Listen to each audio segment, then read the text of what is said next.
बिस्मिल्लाहिर्रहमानिर्रहीम अस्सलाम वालेकुम। एंटीएंजाइनल ड्रग्स पार्ट 2 और drug used in angina pectoris. Student start करेंगे with learning objectives. After this part of lecture you must be able to describe the pharmacokinetics and pharmacodynamics parameters of organic nitrites and nitrates. Nitrate and nitrites organic in nature. Basically अगर हम इसकी chemical composition देखें तो organic nitrates are the polyl ester of nitric acid, whereas the organic nitrites are esters of nitrous acid. The main prototype drug in this group is nitroglycerin और nitroglycerin को हम detail के साथ discuss भी करेंगे. Although the nitroglycerin is used in the manufactures of dynamite, but the systemic formulation used in medicines are not explosive. ये नहीं है कि इस पेशेंट को आपने नाइट्रोग्लिसरीन दी और पेशेंट धमाके से उड़ गया, नहीं. Pharmacokinetics parameter of nitrate nitrites. Basically what is pharmacokinetics? What the body does to the drug, or the movement of drug from the external environment to internal and then internal environment to external. लेकिन mostly जो parameters जो factors हैं nitrate nitrates में ये manage करते हैं the choice of agent and mode of therapy. For example, especially the hepatic metabolism and duration of nitrate and nitrites action. ये जो ड्यूरेशन ऑफ एक्शन है बेसिकली डिटरमिन करते हैं by the rate of absorption from the site of administration. Oral है, sublingual है या topical है, transdermal है. तो डिपेंड करता है onset of action from the site of administration. The second, rate of metabolism. Third में low oral bioavailability due to the extensive first pass metabolism. जब ये सिस्टेमिक सर्कुलेशन में जाते हैं उससे पहले जितना पार्ट इसका एलिमिनेट होता है थ्रू मेटाबॉलिज्म, जिसको हम फर्स्ट पास हेपेटिक मेटाबॉलिज्म कहते हैं इन द लिवर और जीआईटी. डिपेंड करता है duration of action of any type of nitrate और nitrites. Nitroglycerin and isosorbide nitrate oral bioavailability इनकी बहुत ज़्यादा कम है, less than 10 to 20%. Route of drug administration में mostly sublingual, buccal, oral, transdermal और इंट्रावेनियसली वी आर यूजिंग. कुछ sustained action है, स्लो रिलीज प्रिपरेशन अवेलेबल है. In the same sense amyl nitrate जो इनहेलेंट प्रिपरेशन है, ये कपड़े के पैकिंग में होती है. इसका एम्प्यूल उसको हम कपड़े के अंदर ही या ये जो पटसन टाइप कवरिंग है इसके अंदर ही तोड़ते हैं और पेशेंट को सुंघाते हैं. वेरी बैड स्मेल है और मोस्टली आजकल इसका यूज़ बड़ा कम है क्योंकि more active more suitable drug available है. अमाइल नाइट्रेट का इतना यूज़ नहीं है, लेकिन amyl nitrate is also available.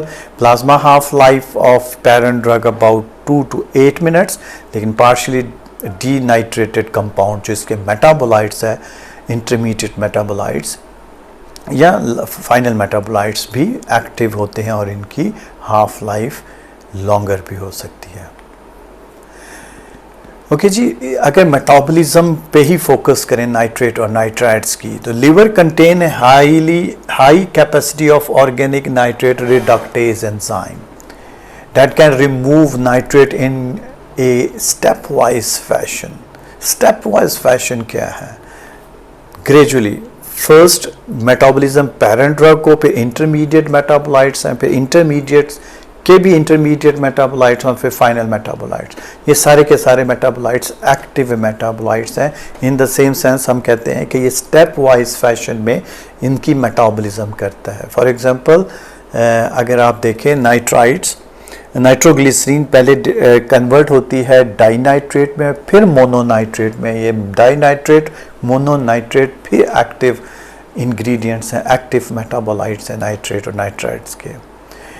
So आइसोसर्बाइड nitrate फिर कन्वर्ट होती है टू मोनो नाइट्रेट. तो हम इसको कहते हैं कि स्टेप वाइज फैशन है. जो पेरेंट मॉलिक्यूल से लेके अल्टीमेटली इनएक्टिव द ड्रग जो इंटरमीडिएट मेटाबोलाइट्स हैं वो स्टेप वाइज फैशन से अपना इफ़ेक्ट प्रोड्यूस करते हैं। एक्सक्रीशन इसकी mostly after the glucuronide conjugation, जो मेटाबॉलिज्म के बाद रीनल के थ्रू इसकी एक्सक्रीशन है। ओके जी, अब आते हैं फार्माकोडायनेमिक्स। What is pharmacodynamics? हम स्टडी करेंगे about the mechanism of action in smooth muscles, nitrates का, और secondly we will discuss about the clinical effects, how the nitrate can decrease the oxygen demand. अगर आपने मेरा इंट्रोडक्टरी पहला angina pectoris पे lecture को देखा है तो उसमें हमने डिटेल के साथ पैथोफिजियोलॉजी को डिस्कस किया about angina pectoris. Angina pectoris में बेसिकली जो मेन इफ़ेक्ट है पैथोफिजियोलॉजिकल वो ऑक्सीजन डिमांड एंड सप्लाई है। अगर ऑक्सीजन डिमांड सप्लाई फुलफिल नहीं करता तो इस्कीमिक चेंजेस आती हैं, पेन फील होता है और एंजाइना पेक्टोरिस के main sign and symptoms patient में अपीयर होते हैं। मोस्टली हम वैसोडाइलेटर्स देते हैं जो इंक्रीज करते हैं डायमीटर ऑफ वेसल्स और इंक्रीज करते हैं फ्लो ऑफ द ब्लड। अगर फ्लो फुलफिल करता है तो हम कहते हैं कि रिक्वायरमेंट को भी, ऑक्सीजन की रिक्वायरमेंट को फुलफिल करे। लेकिन आप देखें नाइट्रेट्स तो आपकी फ्लो रेट को इंक्रीज करता है, लेकिन ऑक्सीजन डिमांड जो कार्डियक डिमांड है वो किस तरह डिक्रीज करेगा, वो भी हम इसका मैकेनिज्म डिस्कस करेंगे इसी लेक्चर में। ओके जी, पहले इस डायग्राम पे आते हैं। स्टूडेंट, अगर आपको ये डायग्राम नज़र आ रही है तो बेसिकली ये वेसल्स स्मूथ मसल्स हैं, एपिथेलियल सेल्स हैं, एंडोथेलियल सेल्स, एंडोथेलियल सेल्स के अंदर जो मेन कंट्रक्टाइल फोर्सेस हैं थ्रू कैल्शियम एक्टिवेट करते हैं मायोसिन लाइट चेन एक्टिविटी को, और मायोसिन लाइट चेन एक्टिन के साथ ये जो कंट्रक्टाइल फोर्स है इनको एक्टिवेट करता है, जो हमने डिटेल के साथ हमने प्रीवियस जो इंट्रोडक्टरी लेक्चर में इसको डिटेल के साथ डिस्कस किया है। अब नाइट्राइट्स का क्या रोल है, क्या मैकेनिज्म ऑफ एक्शन है कि वेसल्स को डायलेट करते हैं। तो बेसिकली जो नाइट्रोग्लिसरीन स्पेसिफिक ड्रग है जो ये आफ्टर इट्स फर्स्ट मेटाबॉलिज्म ये चेंज होती है इंटरमीडिएट और एक्टिव मेटाबोलाइट्स में। या तो ये खुद कन्वर्ट होती है नाइट्रिक ऑक्साइड में या फिर रिलीज करती है एंडोजिनियस नाइट्रिक ऑक्साइड को। और nitric oxide basically potent vasodilators हैं through the activation of guanylyl cyclase increase करता है साइक्लिक GMP की activation of high rate of cyclic GMP can dephosphorylate of myosin light chain और muscles को relax करते हैं। स्टूडेंट, यहाँ आपको एक और बात बताता है चलूँ कि जब इसकी एक्टिवेशन होती है और ये रिलीज या कन्वर्ट होती है into nitric oxide first attach होता है सिस्टीन के साथ। बॉडी के अंदर एक एंजाइम है सिस्टीन के अटैचमेंट के बाद ये एक्टिवेट करता है ग्वाइनालाइल साइक्लिक्स की एक्टिविटी को, इंक्रीज करता है साइक्लिक GMP कंसंट्रेशन, और साइक्लिक GMP कंसंट्रेशन इंक्रीज करती है डिफॉस्फोरिलेशन ऑफ मायोसिन लाइट चेन, जो एक्टिविटी है उसको डिक्रीज करती है, और relaxation of smooth muscle is taking place after the effect of nitrate और नाइट्राइट्स। अब थोड़ा सा इसको हम डिटेल के साथ अगर रीड करें तो मैकेनिज्म ऑफ नाइट्रेट और नाइट्राइट्स या basically nitroglycerin's action in smooth muscles. So nitroglycerin activations required enzymatic reactions first. First, denitration of nitroglycerin by glutathione S transferase convert करता है, रिलीज करता है फ्री नाइट्राइट्स आयन, और conversion of nitrites ion into nitric oxide, या तो ये direct convert होते हैं नाइट्रिक ऑक्साइड या a different reaction release nitric oxide directly from the drug. जब ये नाइट्रिक ऑक्साइड रिलीज होते हैं या इनकी सिंथेसिस होती है, ये कॉम्प्लेक्स बनाते हैं with special type of enzyme जो बॉडी के अंदर है सिस्टीन के साथ। सिस्टीन का क्या रोल है विद नाइट्रिक ऑक्साइड, हम आगे जाके इसकी टॉलरेंस में इसको डिटेल के साथ डिस्कस करेंगे। फर्स्ट ये with the help of cysteine ये एक्टिवेट करता है ग्वाइनोलाइल साइक्लेज को, और एक्टिवेशन है साइक्लिक जीएमपी। साइक्लिक जीएमपी की एक्टिवेशन इंक्रीज करती है डिफरेंट काइनेजेस एंजाइम को जो डीफॉस्फोरिलेट करते हैं, dephosphorylation of myosin light chain, no interaction between myosin and actin, so relaxation of smooth muscles. और बेसिकली जो ये वेजोडाइलेटरी इफेक्ट है ये वेन में ज़्यादा है as compare to artery. Artery भी डायलेट होती है लेकिन इनका मेन जो इफेक्ट है वो मोर एफिनिटी है towards venous system. Okay ji student, second mechanism क्या है? Mechanism of clinical effect, how the nitroglycerin or nitrate nitrites can decrease the oxygen demand। मैंने अभी आपको डिस्कस किया पैथोफिजियोलॉजी में ऑक्सीजन डिमांड और सप्लाई इक्वल होनी चाहिए। जो नाइट्रेट्स हैं वेजोडाइलेटरी इफेक्ट रखते हैं, जब ये वेसल्स को डायलेट करते हैं तो फ्लो रेट इंक्रीज होता है, परफ्यूजन प्रेशर इंक्रीज होता है, तो ये सप्लाई को इंक्रीज करते हैं। लेकिन ऑक्सीजन डिमांड किस तरह डिक्रीज करते हैं, हम इसको एक दफ़ा डिस्कस करते हैं।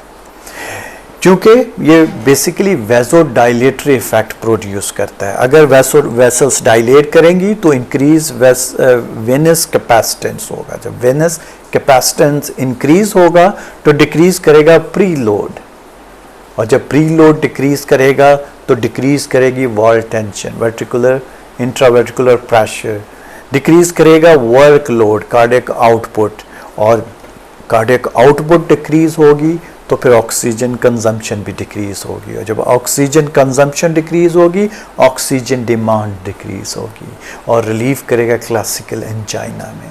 तो इसी तरह ये ना सिर्फ सप्लाई को इम्प्रूव करते हैं नाइट्रेट नाइट्राइट्स वेजोडाइलेटर्स, ये ऑक्सीजन डिमांड को भी डिक्रीज करते हैं। और सम एट्रियोलर डायलिटेशन डिक्रीज करते हैं after load and can decrease the wall tension and also decrease the oxygen demand. अगर आप देखें pre load and after load, pre load venodilatory effect है, वेनस डायलेट करती हैं तो प्रेशर, फिलिंग प्रेशर, रेडियस और intraventricular tension, wall tension decrease होगी। In the same sense अगर आपका एट्रियोलर वेजोडाइलेटेशन है तो आफ्टर लोड भी डिक्रीज होगा और कार्डियक आउटपुट डिक्रीज होगा इन नॉर्मल हार्ट फंक्शन में, और इसी तरह ऑक्सीजन डिमांड कम करता है vasodilatory effect due to decrease the pre load and after load. जो मेन वॉल टेंशन है हार्ट की वो डिक्रीज होती है with the use of nitroglycerin and nitrites जो वेसल्स डायलेट करते हैं। स्टूडेंट, साथ इसका एक कंट्रीब्यूटरी मैकेनिज्म भी है। एक तो इसका मेन इफेक्ट है कि guanylyl cyclic through nitric oxide increase करता है साइक्लिक जीएमपी को। इसके साथ कुछ redistribution of blood from the normal to ischemic areas में due to the vasodilation of large epicardial artery. इधर इसका कंट्रीब्यूटरी मैकेनिज्म, जहाँ चोकिंग है, जहाँ इस्कीमिक चेंजेस हैं तो ये डायलेट करता है, तो एपिकार्डियल आर्टरी जो लार्ज है वहाँ से रीडिस्ट्रीब्यूशन है ब्लड की और परफ्यूज करती है उस एरिया को जो स्कीमिक चेंजेस जहाँ स्कीमिया डेवलप हुआ है। सेकंड, ये प्रोड्यूस करता है production of prostaglandins, prostacyclins and membrane hyperpolarization में increase the vascular smooth muscle relaxation. ये इसका कंट्रीब्यूटरी मैकेनिज्म है other than nitric oxide synthesis और generation. In the same sense ये रिलीव करता है different type of angina. Angina classical angina जिसको angina of effort या अर्थोस्क्लेरोटिक एंजाइना कहते हैं, और यहाँ पे अनस्टेबल एंजाइना के साथ ये रिलीव करता है वाजोस्पास्टिक एंजाइना जिसको हम प्रिजमेंटल एंजाइना भी कहते हैं। किस तरह रिलीव करता है? इंक्रीज करता है डायमीटर ऑफ कोरोनरी आर्टरीज और स्पाज्म को दूर करते हैं। लेकिन बेस्ट चॉइस जो इस वेजोस्पास्टिक एंजाइना में फर्स्ट लाइन थेरेपी है, हम प्रेफर करते हैं कैल्शियम चैनल ब्लॉकिंग एजेंट्स को।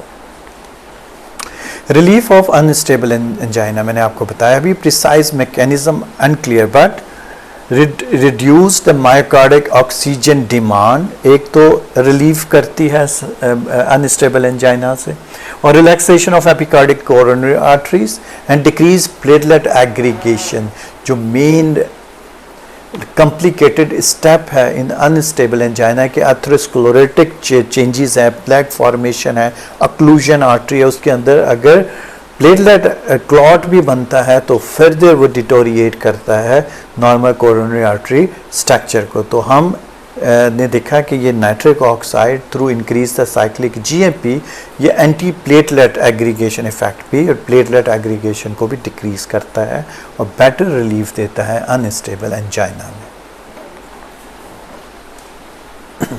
जो बेसिकली ये क्लॉट को फॉर्म नहीं हो। Sometime we are using anti platelet drug like aspirin use करते हैं as a prophylactic management with nitrate and nitroglycerin, क्योंकि ये प्रोफिलैक्सिस है मायोकार्डियल इन्फेक्शंस की। Okay, pharmacological effects of nitroglycerin, अब बेसिकली देखेंगे वेस्कुलर स्मूथ मसल्स में क्या इफेक्ट है। डिफरेंट सेगमेंट्स जो वेसल्स के हैं वो एबिलिटी रखते हैं to release the nitric oxide, और nitric oxide basically endothelium derive relaxing factor है, ये इंक्रीज करते हैं, रिलैक्स करते हैं स्मूथ मसल्स ऑफ वेसल्स को डायलेट करते हैं। Basically all segments of vascular system are relax. Vein का रिस्पॉन्स एट लोअर कंसंट्रेशन पे ज़्यादा है एफिनिटी नाइट्रोग्लिसरीन की एज कम्पेयर टू आर्टरीज में कुछ हायर कंसंट्रेशन के साथ वेजोकंस्ट्रिक्टरी इफेक्ट देता है, लेकिन दोनों पे इनका इफेक्ट है। आर्ट्रियोल एंड प्री कैपिलरी पे factors are less dilated as compare to large vessels, vein और आर्टरी, इनका ज़्यादा इफेक्ट है। डायरेक्ट इफेक्ट्स स्मूथ मसल्स में, the primary effect is marked relaxation of vein. अगर रिलैक्सेशन ऑफ वेन है तो increase करते हैं वेनस कैपेसिटेंस को, हमने डिस्कस किया, डिक्रीज करते हैं प्री लोड को। अगर प्री लोड डिक्रीज हो गया तो पल्मोनरी वेस्कुलर प्रेशर डिक्रीज हो गया, heart size, volume, radius decrease होगा, और इसी तरह नॉर्मल हार्ट में कार्डियक आउटपुट डिक्रीज होगी। लेकिन very interesting, in heart failure patient में कार्डियक आउटपुट इंक्रीज करता है with the use of nitrate nitrides. वो क्या सर्कमस्टांसेस हैं कि नाइट्रेट नाइट्राइड्स नॉर्मल कार्डियक जो नॉन फेलियर हार्ट है उसमें कार्डियक आउटपुट डिक्रीज करता है, ऑक्सीजन डिमांड डिक्रीज करता है, लेकिन हार्ट फेलियर में जो कार्डियक आउटपुट ऑलरेडी कंप्रोमाइज्ड है उसमें ये due to decrease the pre load and after load cardiac output increase करता है। ये हम डिटेल के साथ डिस्कस करेंगे इन हार्ट फेलियर चैप्टर में। इसके साथ मार्क्ड ऑर्थोस्टेटिक हाइपोटेंशन है, जब वेसल्स डायलेट होगी पुलिंग इफेक्ट आएगा। जब पेशेंट स्टैंडिंग पोजीशन में जाएगा तो फोर्स ऑफ ग्रेविटी से ब्लड नीचे आएगा, पुलिंग प्रेशर होगा, वेन डायलेट होगी, ब्लड नीचे होगा, सर्कुलेशन सीएनएस में ब्लड सर्कुलेशन कंप्रोमाइज होगी, और समटाइम ऑर्थोस्टेटिक हाइपोटेंशन, पोर्शियल हाइपोटेंशन या सिंकोप लाइक सिम्टम्स पेशेंट में आएंगे। Dilation of large artery temporal, इसका मेन एक्शन ना सिर्फ कोरोनरी आर्टरीज पे है, डिफरेंट अदर आर्टरीज को भी ये डायलेट करता है, स्पेशली जब हाई डोज में देंगे। For example temporal arteries dilatation में प्रोड्यूस पल्सेशन, और मेनिंजियल आर्टरीज जो ब्रेन की मेन आर्टरी है, क्रेनियल वेसल्स है, अगर वो डायलेट करती हैं तो सीवियर हेडेक होता है, throbbing headache with the use of nitroglycerin. Patient angina के लिए सबलिंगुअल नाइट्रोग्लिसरीन लेता है, फौरन उसका हेडेक स्टार्ट होता है। ये कॉम्प्लिकेशन भी है, एडवर्स इफेक्ट भी है, और फार्माकोलॉजिकल इफेक्ट्स हैं कि वास्कुलर जो डायलिटेशन है लार्ज आर्टरीज के, वो ये कंसिक्वेंसेस उनके साथ पेशेंट फेस करता है। रिलैक्सेशन ऑफ एपिकार्डियल आर्टरीज, ये इसका बेनिफिशियल इफेक्ट है कि redistribution of blood from the normal to ischemic area of heart में बेटर उसकी डिस्ट्रीब्यूशन है, परफ्यूजन प्रेशर इम्प्रूव करता है, और जो इस्कीमिक एरियाज में ऑक्सीजन की डिमांड फुलफिल करता है। इसका मेन जो एक्शन है direct action. You can see throbbing headache, और समटाइम ये इस्कीमिक एरिया जो इसके जो एपिकार्डियल आर्टरी है परफ्यूजन इंक्रीज करता है उन एरिया में जहाँ स्किमिक चेंजेस डेवलप हो रही हैं और मोस्टली अनस्टेबल एंजाइना में। डायरेक्ट इनडायरेक्ट इफेक्ट, अभी हमने डायरेक्ट इफेक्ट दिए, इनडायरेक्ट में ड्यू टू कंपनसेटरी रिस्पांस, क्योंकि आपने पेशेंट को वैसोडाइलेटर्स दिए हैं। जब वैसोडाइलेटर स्ट्रेच रिसेप्टर्स आपके कैरोटिड वेसल्स पे बैरो रिसेप्टर्स होते हैं, बैरो रिसेप्टर्स सेंसर्स होते हैं बेसिकली, सो स्ट्रेच रिसेप्टर्स होते हैं, सेंस करते हैं नॉर्मल बॉडी जो ब्लड प्रेशर है उसको।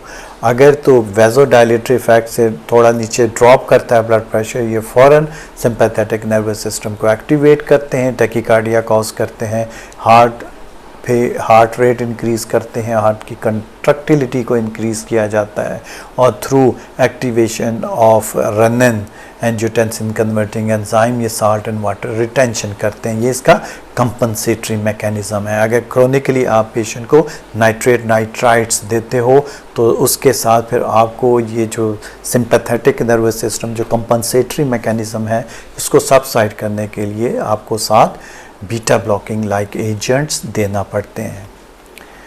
सेकंड जो इनडायरेक्ट इफेक्ट है उसमें टॉलरेंस है। टॉलरेंस को हम इसके एडवर्स इफेक्ट में डिटेल के साथ डिस्कस करेंगे। अब आगे चलते हैं।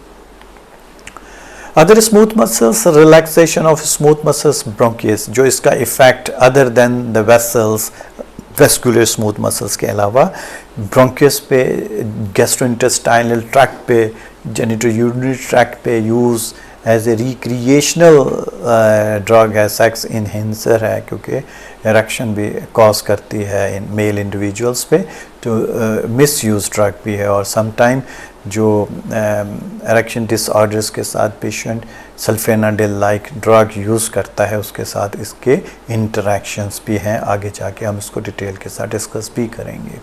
इफेक्ट ऑन प्लेटलेट्स पे, ये प्लेटलेट एग्रीगेशन को इनिबिट करता है due to increase the concentration of cyclic GMP, main role इसका प्लेटलेट एग्रीगेशन को इनिबेशन भी इनिबेटरी एक्शन है। अदर इफेक्ट में nitrates ion can form met haemoglobin, ये इसके एडवर्स इफेक्ट में, लेकिन हम फार्माकोलॉजिकल इफेक्ट्स में थेराप्यूटिक डिज़ायर्ड और अनडिज़ायर्ड इफेक्ट दोनों को इकट्ठा डिस्कस करते हैं और फिर हमने इसका बेनिफिशियल इफेक्ट इसके थेराप्यूटिक यूजेस में और इसका नोटोरियस या एडवर्स इफेक्ट इसके side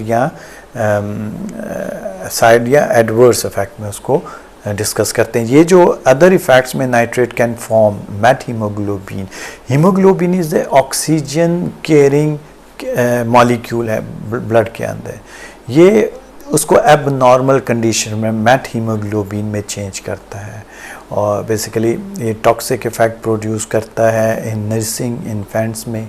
large doses can produce सूडोसाइनोसिस, क्योंकि ऑक्सीजन डेफिशिएंट रहता है टिश्यू में, क्योंकि टिश्यू की ड्यू टू मेट हीमोग्लोबिन जो मेन नॉर्मल हीमोग्लोबिन है ऑक्सीजन कैरिंग, उसकी एबनॉर्मेलिटी है, तो टिश्यू के अंदर हिपोक्सिया भी होता है और टिश्यू डेथ भी होती है साथ। हम इसको डिटेल के साथ एडवर्स इफेक्ट में दोबारा डिस्कस करेंगे। ओके जी, अब थेराप्यूटिक यूजेस और clinical indications. Definitely we are using in angina, लेकिन एंजाइना में in classical angina, in unstable angina दोनों में देते हैं। फर्स्ट आपका इमीडिएट रिलीफ ऑफ ट्रीटमेंट या एक्यूट अटैक ऑफ एंजाइना में। एक्यूट अटैक में मोस्टली जो हम ड्रग ऑफ चॉइस है सबलिंगुअल नाइट्रोग्लिसरीन एडवाइस करते हैं, डोज 0.15 टू 1.2 मिलीग्राम। जो मेन ऑनसेट ऑफ एक्शन है sublingual rapid onset of action है, अप टू 99% इसकी एब्जॉर्प्शन है। सिस्टमिक जो बायोवेबिलिटी है 99% है और duration of action about 10 to 20 minutes है। स्टूडेंट्स, यहाँ मैं आपको एक बात बताता चलूँ, अगर पेशेंट आपके पास स्टेबल या अनस्टेबल एंजाइना के साथ है और सीवियर चेस्ट पेन के साथ आप अगर उसको सबलिंगुअल नाइट्रोग्लिसरीन देते हैं, आप वेट करते हैं 15 मिनट्स तक और 15 मिनट्स के बाद अगर पेन सबसाइड नहीं हुआ तो फिर आप सेकंड टैबलेट सबलिंगुअल देते हैं। अगर फिर 15 मिनट अब 15 मिनट्स वेट करते हैं और अगर फिर भी सबसाइड नहीं होता, आधा घंटा गुजर जाता है, तो आप कंसीडर करोगे कि ये मायोकार्डियल इन्फेक्शन है। उसकी मैनेजमेंट ट्रीटमेंट और एमरजेंसी में होगी और उसी तरह ट्रीट किया जाएगा जिस तरह मायोकार्डियल इन्फेक्शन में है। ये तो इसके एक्यूट यूजेस थे। सम प्रोफ्लैक्सिस और मेंटेनेंस थेरेपी है जो हम लॉन्ग एक्टिंग प्रिपरेशन है, जिसके डिफरेंट टाइप ऑफ प्रिपरेशन हमने डिस्कस किया, जिसमें ओरल है, ट्रांसडर्मल पैचेस वगैरह हैं। ट्रीटमेंट ऑफ वेरिएंट एंजाइना में हम दे सकते हैं, लेकिन drug of choice calcium channel blocking agents हैं। अनस्टेबल एंजाइना में intravenous nitroglycerin along with the other drug like thrombolytics और एंटीप्लेटलेट ड्रग, और some time in severe cases या एडवांस स्टेज में हम अनस्टेबल एंजाइना को कंसीडर मेडिकल इमरजेंसी और myocardial infection समझते हैं। Second use in chronic heart failure and acute heart failure due to myocardial infarction और रिड्यूस करता है pre load and after load और वेंट्रिकुलर स्ट्रेस को डिक्रीज़ करता है और कार्डियक आउटपुट को इंक्रीज पोटेंशियल या उसकी कार्डियक आउटपुट को इंक्रीज़ करेगा, और जो कार्डियक फेलियर सिम्टम्स हैं वो सबसाइड करता है with the use of nitrate nitrites. Acute में भी और क्रोनिक दोनों में हम इसको एडवाइस करते हैं। इसके बाद थर्ड में इन इंटरवेंशन कार्डियक प्रोसीजर जो आपकी एंजियोप्लास्टी होती है, आपने स्टेंट डालना है तो उसके लिए वेसल्स को डायलेट करना ज़रूरी है, तो आप sometime nitroglycerin as a vasodilator use करते हैं। और वेरी इंटरेस्टिंग फोर्थ में अगर आप देखें साइनॉइड पॉइजनिंग में सोडियम नाइट्रेट हम रिकमेंड करते हैं। ये ओल्ड रेमेडी है to treat the cyanide poisoning.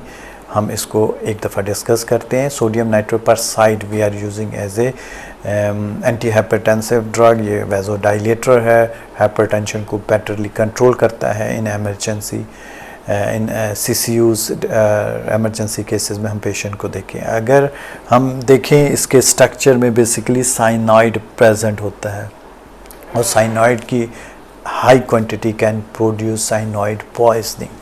अगर पेशेंट साइनाइड पॉइजनिंग के साथ प्रेजेंट होता है तो उनके मेन जो ट्रीटमेंट है फार्माकोलॉजी या antidote for the cyanide poisoning, उसको हम ट्रीट करते हैं विद अमाइल नाइट्राइट्स के साथ।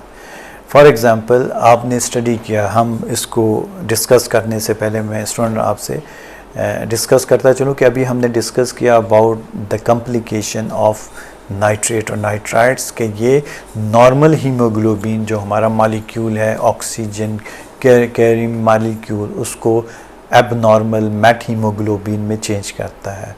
ये एबनॉर्मल प्रोसेस है, एडवर्स इफेक्ट है नाइट्रेट्स का, लेकिन हम इसी एडवर्स इफेक्ट को as a treatment tool use करते हैं इन साइनाइड पॉइजनिंग में। किस तरह अभी डिस्कस करते हैं। फॉर एग्ज़ाम्पल पेशेंट आपके पास साइनाइड पॉइजनिंग के साथ प्रेजेंट हुआ है, तो आपने उसको फर्स्ट जो मेडिसिन एडवाइस करनी है वो amyl nitrate plus sodium nitrate जो 10 ml ऑफ 3% सोल्यूशन इंट्रावेनस देंगे। क्या करेगा, ये नॉर्मल हीमोग्लोबिन को चेंज करता है मेट हीमोग्लोबिन के साथ, और मेट हीमोग्लोबिन की गुड एफिनिटी है टूवर्ड्स साइनाइड्स। साइनाइड को ये अब्सॉर्ब करता है, मेक करता है साइनो मेथ हीमोग्लोबिन, और साइमल्टेनियसली आप पेशेंट को सेकंड ड्रग जो sodium thiosulphate 50 ml of 25% solution intravenous देते हैं। ये थायोसल्फेट की बेटर एफिनिटी है as compare to other drugs with cyanide. तो साइनो मेथ हीमोग्लोबिन से जो साइनाइड मालिक्यूल्स है ये रिसीव करता है थायोसल्फेट और फॉर्म करता है सोडियम थायोसाइनेट और मेट हीमोग्लोबिन को रिलीज़ करता है। क्वालिटी है सोडियम थायोसाइनेट क्या कि ये वेरी इजीली एक्सक्रीट आउट करता है, साइनाइड को ख़ुद भी एक्सक्रीट आउट होता है वाया यूरिन। तो इस तरह हम साइनाइड की कंसंट्रेशन को ब्लड के अंदर से एलिमिनेट करते हैं विद अमाइल नाइट्रेट फर्स्ट, जो हीमोग्लोबिन अमाइल नाइट्रेट और नाइट्राइट्स सोडियम नाइट्राइट्स जो कन्वर्ट करता है हीमोग्लोबिन को मेट हीमोग्लोबिन में, फिर मेट हीमोग्लोबिन एब्जॉर्ब करता है साइनाइड को, मेक करता है साइनोमेट हीमोग्लोबिन। फिर सेकंड ड्रग जब आप थायोसल्फेट देते हैं तो थायोसल्फेट कैच करता है साइनाइड को और सोडियम थायोसाइनेट फॉर्म करता है, मेट हीमोग्लोबिन प्रिजर्व रखता है साइनाइड से। लास्ट में जो आपको पता है सोडियम थायोसाइनेट की एक्सक्रीशन बहुत अच्छी है वाया यूरिन और ये अपने साथ साइनाइड को रिलीज आउट एक्सक्रीट आउट करता है। लेकिन बाद में आपका एक प्रॉब्लम रहता है कि पेशेंट के पास बहुत ज़्यादा मेट हीमोग्लोबिन जो एबनॉर्मल ऑक्सीजन केयरिंग जो मालिक्यूल है वो आपके पास रहता है। लेकिन सम टाइम हम यूज़ करते हैं मेट हीमोग्लोबिनीमिया, अगर वो एक्सेसिव अमाउंट में है और पेशेंट अगेन कम्प्लिकेट कर रहा है, उसको ऑक्सीजन प्रॉब्लम्स हैं, तो हम पेशेंट को मिथाइलिन ब्लू इंट्रावेनसली देते हैं जो इसको कन्वर्ट करता है इनटू नॉर्मल फेरस सल्फेट में। ओके जी, ये तो इसकी मेन ट्रीटमेंट थी, हम पहले यूज़ करते रहे इन पास। लेकिन antidote for cyanide poisoning is now being replaced by the hydroxycobalamin, a form of vitamin B12. Hydroxycobalamin also has a very high affinity for the cyanide and combine with into a generate an other form of vitamin B12.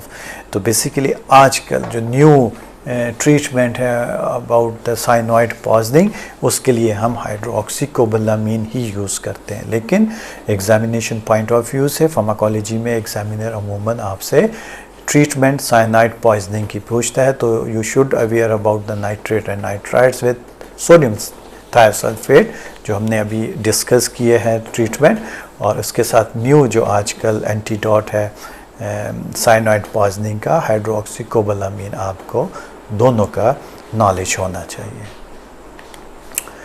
Okay ji, nitrates के जो या nitroglycerin as a prototype drug in nitrates के adverse effect को थोड़ा discuss करते हैं। First, acute adverse effect, जब आप फॉरेन सबलिंगुअल पेशेंट को नाइट्रोग्लिसरीन देते हैं तो पेशेंट में जो इफ़ेक्ट आते हैं साइड इफ़ेक्ट, उसमें मोस्टली ऑर्थोस्टेटिक या पोस्चरल हाइपोटेंशन है। इसके क्या सिनकोप है जो ऑर्थोस्टेटिक हाइपोटेंशन की कॉम्प्लिकेशन है, वेयर एज डिजीनेस समटाइम। फिर टैकीकार्डिया क्यों होता है, कंपनसेटरी मैकेनिज्म एक्टिवेट करता है, और इसी तरह इस टैकीकार्डिया को हम सबसाइड करने के लिए sympatholytic drugs like beta receptor blocking agent या जो non dihydropyridine calcium channel blocking agent है वो पेशेंट को एडवाइस किए जाते हैं, जो कंपनसेटरी मैकेनिज्म को डिक्रीज करते हैं और टैकीकार्डिया को सबसाइड करते हैं।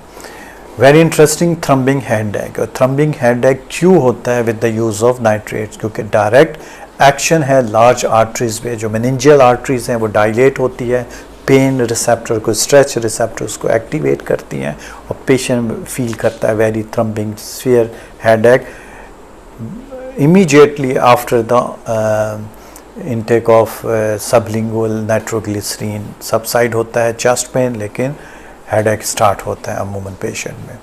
इसके साथ कुछ हाइपरसेंसिटिविटी रिएक्शन है, रैशेस वगैरह पड़ते हैं सम इंडिविजुअल्स को जिसको एलर्जी है नाइट्रोग्लिसरीन के साल्ट से। बी में टॉलरेंस है। टॉलरेंस क्या है, टॉलरेंस को हम डिटेल के साथ डिस्कस करेंगे। ड्रग ड्रग इंट्रैक्शंस होते हैं नाइट्रेट नाइट्राइट्स के, और 4 में इसका इफ़ेक्ट है कि कार्जिनोजेनिसिटी ये कॉज करता है अमूमन एनिमल्स पे, ह्यूमन बीइंग पे इसका इतना इफेक्ट कार्सिनोजेनिक इफेक्ट नहीं है। टॉलरेंस क्या है with the use of nitrate और nitrites. Loss of effect of nitrates when exposure is prolonged beyond 10 to 12 hours. The possible mechanisms are, मैंने अभी आपको एक मैकेनिज्म बताया कि जब इसका मैकेनिज्म ऑफ एक्शन था, ये जो फॉर्म करता है नाइट्रिक ऑक्साइड वो कंबाइन होता है विद सिस्टीन के साथ, और सिस्टीन के साथ कंबाइन होने के बाद ये एक्टिवेट करता है साइक्लिक जीएमपी। बॉडी के अंदर स्टोर सिस्टीन के या टिश्यू थायोल सिस्टीन के स्टोर्स कम पड़ जाते हैं तो फिर due to passage of time 10 to 12 hour तक तो ये इफ़ेक्ट देता है, लेकिन उसके बाद डेफिशिएंसी ऑफ सिस्टीन कंपाउंड ये अपना इफ़ेक्ट छोड़ देता है, इफ़ेक्ट इसका सबसाइड होता है, टॉलरेंस डेवलप हो जाती है। और सम टाइम ये प्रोड्यूस जनरेट करता है फ्री ऑक्सीजन रेडिकल्स जो इसका इफ़ेक्ट डिक्रीज़ करते हैं। इन द सेम सेंस अगर आप सी पे देखें तो ये इसकी डिक्रीज़ होती है availability of special type of gene related peptides A potent vasodilators with the passage of time continuously अगर आप पेशेंट को देते हो तो ये सैचुरेट होता है बॉडी के अंदर, और इसकी जो मेन पोटेंट वैसोडाइलेटरी इफेक्ट है विद जीन रिलेटेड पेप्टाइड्स वो कंप्रोमाइज्ड होता है, पेशेंट में टॉलरेंस डेवलप होती है। और कुछ सिस्टेमिक कंपनसेटरी मैकेनिज़्म है वो एक्टिवेट होके इसका इफ़ेक्ट सबसाइड करते हैं। ये different parameters, different characteristic reasons हैं टॉलरेंस की जो नाइट्रेट और नाइट्राइट्स के साथ डेवलप होती है। एग्ज़ाम्पल अगर अमूमन एग्जामिनर पूछता है मंडे डिजीज़ के बारे में, तो Monday disease is example of nitrate nitroglycerin tolerance की है। क्या है मंडे डिजीज़, अभी इसको डिस्कस करते हैं।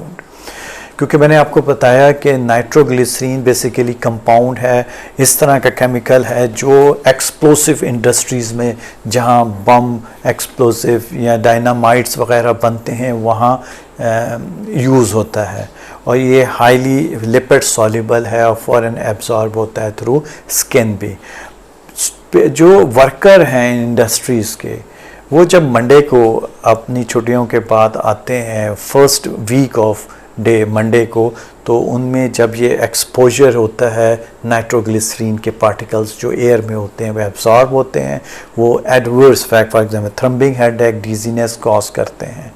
लेकिन with the passage of time देखिए 10 से 12 घंटे के बाद टॉलरेंस डेवलप होती है विथ नाइट्रेट और नाइट्राइट्स। जब ये टॉलरेंस डेवलप हो जाती है तो फिर उनका बाकी जो वीक डेज़ हैं वो बड़ा इजीली गुजर जाते हैं। लेकिन जब वो आफ्टर जुम्मे के फ्राइडे के बाद वो जब सैटरडे संडे घर गुजारते हैं तो वो जो टॉलरेंस थी वो सबसाइड हो जाती है, वो पेशेंट फिर दोबारा फ्रेश होकर मंडे को जब दोबारा अपने काम पे जाता है तो फिर वो फर्स्टली वो जो एक्सपोजर है ये जो नाइट्रोग्लिसरीन या जो पार्टिकल्स हैं इनका, तो वो फिर मंडे को उसको यही sign and symptom throbbing headache dizziness orthostatic hypotension like sign and symptoms आते हैं।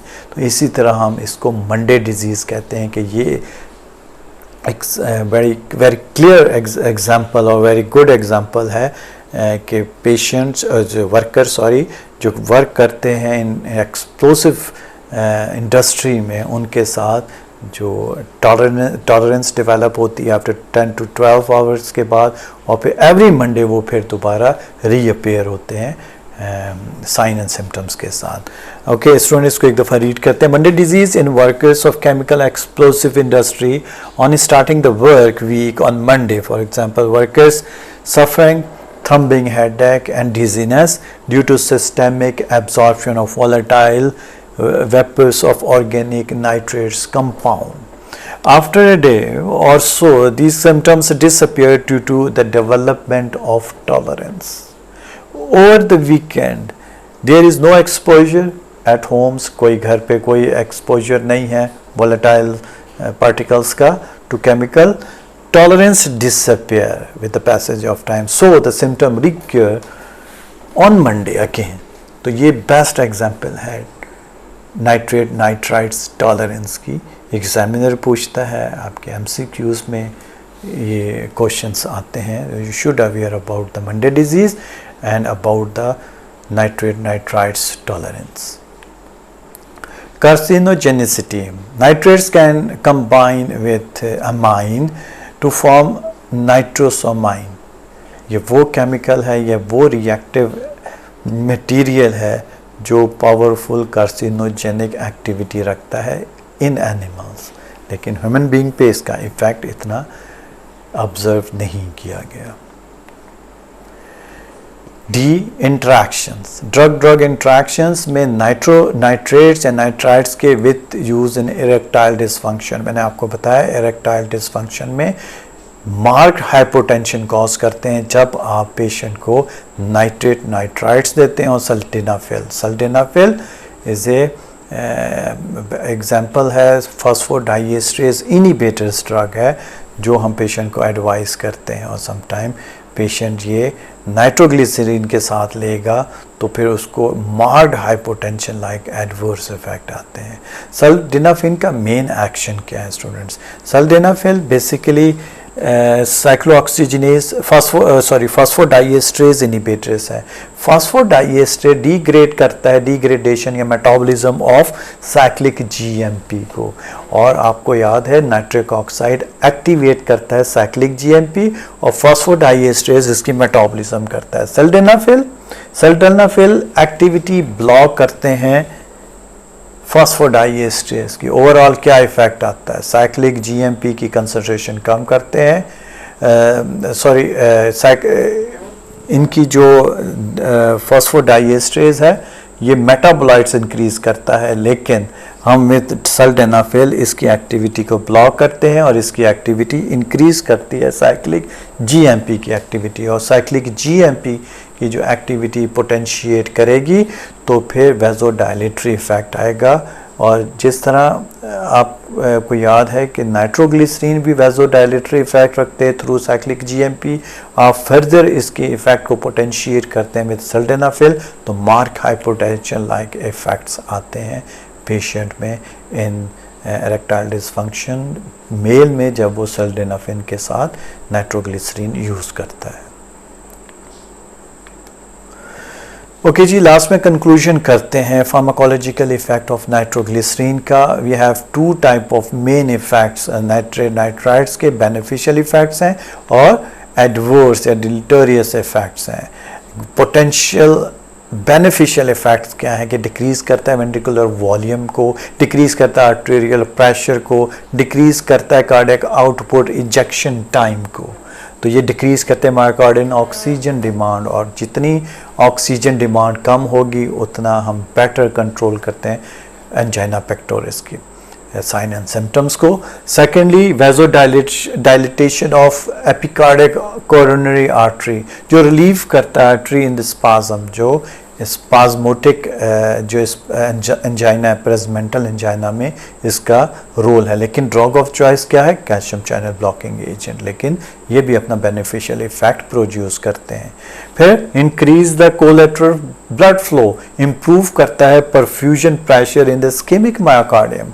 और लास्ट में देखिए decrease left ventricular diastolic pressure, improve करते हैं सब एंडोकार्डियल परफ्यूजन को। ये इसके बेनिफिशियल इफेक्ट है with the use of nitrate and nitrites. On the other hand we have some adverse effect, और ये जो एडवर्स इफेक्ट या डिलीटेरियस इफेक्ट है वो इसके कंपनसेटरी मैकेनिज्म के थ्रू है। जब आपका कैरोटिड आर्टरी में जो बैरो रिसेप्टर्स की एक्टिवेशन है, डीएक्टिवेशन, और वो एक्टिवेट करते हैं सिंपैथेटिक नर्वस सिस्टम को, वो प्रोड्यूस करते हैं reflex tachycardia, reflex increase the contractility of heart. और जब ये दोनों चीज़ें हार्ट रेट इंक्रीज होगी, कंट्रक्टिलिटी इंक्रीज होगी तो ऑक्सीजन डिमांड भी इंक्रीज करता है। द सेम सेंस डिक्रीज जो डायस्टोलिक परफ्यूजन टाइम है वो भी डिक्रीज होता है जब हार्ट रेट इंक्रीज होता है, तो डिक्रीज कोरोनरी परफ्यूजन प्रेशर भी है।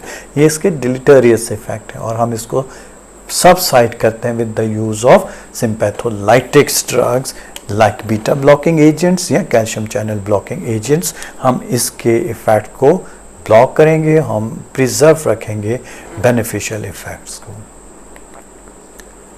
ओके स्टूडेंट्स, आज के इस पार्ट में हमने डिटेल के साथ फार्माकोकाइनेटिक्स जिसमें different route of drug administration के साथ ऑनसेट ऑफ एक्शन और मेटाबॉलिज्म जो इंटरमीडिएट मेटाबोलाइट्स हैं स्टेप वाइज फैशन को जो इसकी मेटाबॉलिज्म है नाइट्राइट्स की, उनको हमने डिस्कस किया, मैकेनिज्म ऑफ एक्शन और इसका टिश्यू पे क्या इफ़ेक्ट है, nitroglycerin how they can decrease the cardiac output as well, हमने इसको डिटेल के साथ डिस्कस किया। लास्ट में इसके क्लिनिकल इंडिकेशंस एडवर्स इफेक्ट को हमने डिस्कस किया। इंशाल्लाह नेक्स्ट पार्ट में लास्ट में हम रिमेनिंग जो एंटी एंजाइनल ड्रग हैं जिसमें सिम्पैथोलाइटिक्स और बाकी कैल्शियम चैनल ब्लॉकिंग एजेंट्स और new drugs used in angina pectoris जो इसकी मेटाबॉलिज्म को ओवरकम करती है, मेटाबॉलिज्म पे अपना इन्फ्लुएंस रखती है, उसको डिटेल के साथ डिस्कस करेंगे। अस्सलाम वालेकुम।